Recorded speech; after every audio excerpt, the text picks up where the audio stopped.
So we're going to move on to the second half of our episode. We're going to go from focusing on all this, series in a whole to go to the only series that's set for the second round right now, and it's the series a lot of people were hoping to see and circling before the playoffs started.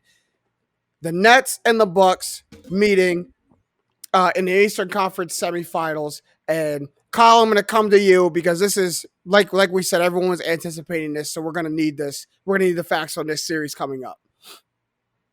Yeah, I mean, so obviously the Bucks were the only sweep of the first round. First round's not over yet, but we can justifully say that that's the only sweep against the Heat. And their average margin of victory against the defending runner-ups was 20 points. So the Bucks took easy care of them. Dante DiVincenzo will miss the remainder of the playoffs, which is tough, losing a starter if you want to make a deep playoff run. But we've seen Giannis, and we know about playoff Giannis, can't do it, but we've seen him be kind of insane. 23.5 points, 15 rebounds, 7.5 assists on 45% shooting, which leaves the question, is that enough out of Giannis if you want to beat the Hawks or want to beat the Nets? And talking about the Nets, their three-headed monster is in full effect. I mean, KD, 32.6, 7.4, 3 assists, shooting 55%, 50% from three. Harden, 28 points a game, 7 rebounds, 10.5 assists, similar efficiency. And Kyrie, 25 a game. I mean, same type of numbers, right? What the thing about the Nets and why they're so dangerous right now, and we've all known this could be their full form, they're in that full form. Their efficiency was ridiculous in round one against Boston. 50% plus from the field in 3 out of 5 games. They're shooting 43% from three on an average of 34 attempts per night. If you compare that to regular season team standings, that would be the best 3-point percentage of any team in the league and the third most 3-pointers made per game. Their efficiency is stupid. And, you can't probably keep that up over a full season, but the playoffs is only between 16 and 28 games. And the way they're playing right now, they could maybe keep that up. I mean, it's like scary, 16. Right? It's getting like scary 16. Right now. Yeah. So, I mean, I think it's going to be a great series, but the Nets are in full form and we're not even into round 2 yet. It's tough to pick against them for me. Let me answer the very first question you asked. Is that enough from Giannis? Would you say 23.5 on 45 from the field? 23.5, 15 boards, 8 assists, 45% from the field. On 45 from the field. The 8 assists is inflated though because he had 15 in the last game. Right, it's a little inflated. And I don't. It's kind of the same argument I've had when it comes to Ben Simmons after that first game 1 performance. Giving me 8 assists, 15 boards, like that's stuff in the stats. It's a monster game. But if you're the best player on a team, the number 1 scoring option for Giannis, who averaged close to 30 points in a regular season, 23.5 for a series is not enough. And it's definitely not enough when you're going up against a trio who literally averages 100 points a game.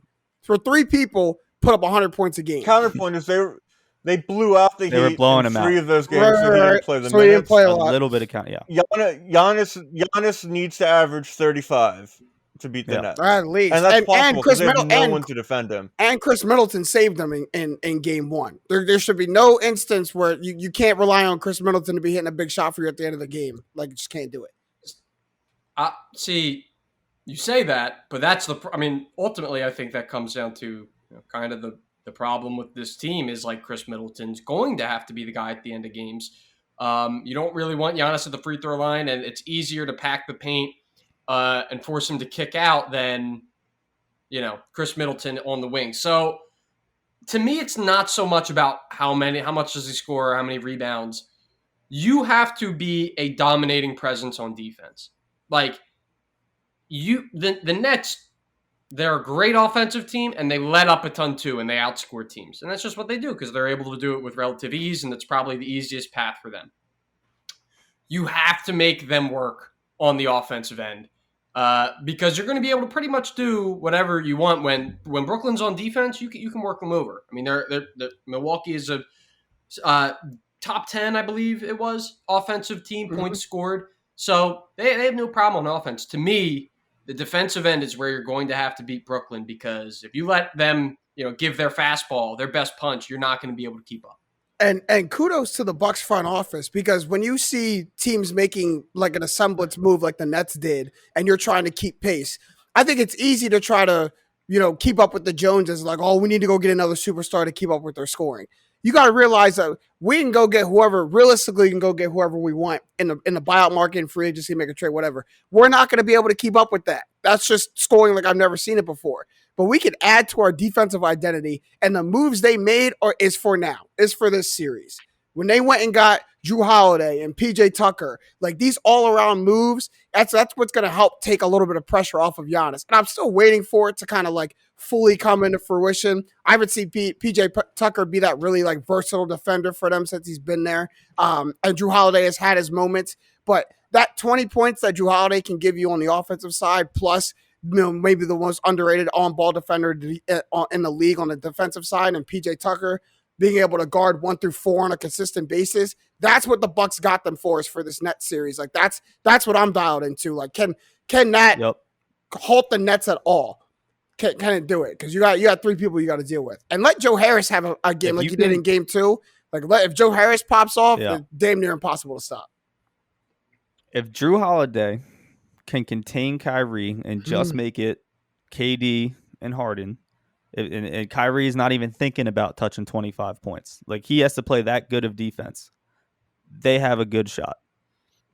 So and good shot meaning that could almost level the playing field. So Kyrie's the one. Like a shot. Like it's right. Yeah. Well, it's not the one. The thing, and Budenholzer obviously is going to have to think about this, and that's a big thing. How well can he game plan for this? You can't let all 3 get theirs. It's too many people. I get it. Joe Harris might have 3 points. It doesn't matter. Joe Harris is a catch and shoot guy. You guys are a good defensive team, especially perimeter defense. Do your normal stuff on him. That's fine. But if you can shut down one of these guys, and I feel like Kyrie is the easiest to pick from, and you have a point guard defender, almost maybe best in the league. If you can shut down one of them, it levels the playing field a lot. Yeah, that's why a lot. That's why I asked, is Kyrie the one? Because Kyle, I completely agree. I think that's the approach. Is you got a single one. You can't double 3 players. You can't double 2 players. There's not enough people on the floor. So you gotta pick one to neutralize, and then just hope that you have the scoring to outpace the other 2 when they go for their 30 or 40 apiece. But you gotta pick one and say, like, I'm taking you out of the equation. I'm taking one of your pawns, one of yours, whatever. I'm taking you out of the equation. But it's which one is that? Also, if you pick the wrong one and swing and miss, you run the risk of now all 3 of them are going to go off. Like if I pick KD as you're the one I'm going to take out, and I'm unsuccessful at that, now the floodgates are open. So is Kyrie the one? You can't pick KD. Yeah, you can't pick KD because he's fucking the best scorer in the league, and you can't pick Harden because Harden might give you 15 assists even if he only has 15 points. Yeah, he does too much. Kyrie only had about 4 assists in the first. Like Harden is primarily their ball handler right now. I know Kyrie's bringing it up, but if we're looking to make offense, it's Harden right now. So he does a little too much to where if you can shut him down, that's great. But Kyrie is the easiest one to pick, and at this point, no one knows how to beat this Nets team. You might just have to try it. No. I think KD's the easiest to shut down because you can just throw Giannis on him. Yeah, I don't trust that. I don't trust one-on-one matchups. Yeah, you don't. Not a one-on-one. I think I'm with Jake. Giannis was the defensive player of the year last year. Like he could be the defensive player defensively. And he's a top 5 defender. He's like one of the only people in the history of the earth to have the actual the measurements to guard KD. I think Kyrie and Harden are going to go off, and that's why the Nets will win in 6. I don't think that Giannis is the perimeter defender that he is inside, though, and you don't really need to guard KD. Yeah, but KD doesn't have the speed that he used to have. No, but KD has he's got every ability to get to a spot. Like I don't think you beat KD with one-on-one matchups. I think KD is the greatest scorer on planet Earth, and I'm sorry, you can't contain him. He's leading the playoffs in scoring right now, 32.8 or something like that, and it's the lightest. Giannis is going to guard KD, and that might be enough to slow him down a little bit. But if you got to zone in on one, I'm picking Kyrie. And just to put a bow on this, I think the way you got to look at it is kind of like the box plus minus. How many points did you let up versus how many points did you score? And specifically speaking about the 2-star guards versus the other 2-star guards, I would imagine, just a guess, KD and Giannis throughout this entire series will probably cancel each other out in that regard. How many points were scored when you're on the floor versus how many points did you let up? For the guards, if Milwaukee's guards are able to win that battle versus the other 2 guards, I would say when they do that, they will be the favorites to win that game more often than not. That is like a win condition. That is a path to victory for them. And again, I agree with all the points that we've talked about where the easiest guy is Kyrie. So we'll see. We will see. I would have to think that this is going to be Brooklyn in 6, though. I do think it's going to be Brooklyn in 5 or 6. Maybe by default, Kyrie's the guy. But let's just think about this, man. Like this is Kyrie Irving that we're talking about. This may be the greatest show on hardwood right now. And like I said, if you swing and miss, whoever you pick, like you best not swing and miss. Like you best not put all your defensive focus into one person and it not work out because it's over after that. Like you're getting 150 put on your head. Yeah. And it's so tough for me to say Kyrie Irving is the one. That's what this team was built to do. It's crazy that's what how this team was built to do. You're so right, Kyrie, man.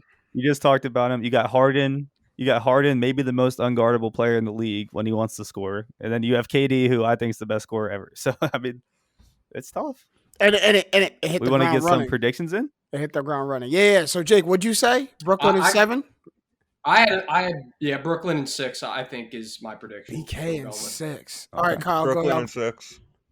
That's Brooklyn in 6. They both took my 6. I know. I got to go Brooklyn in 5. Very competitive games, though. Very competitive games. This is how I see it. One team can beat the other by 30. The other one can't.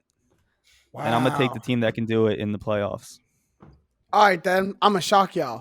Milwaukee. No, I'm playing. I can't do it. I'm going to go Brooklyn in 7, mainly because I'm not going to beat 3 people Brooklyn in 6.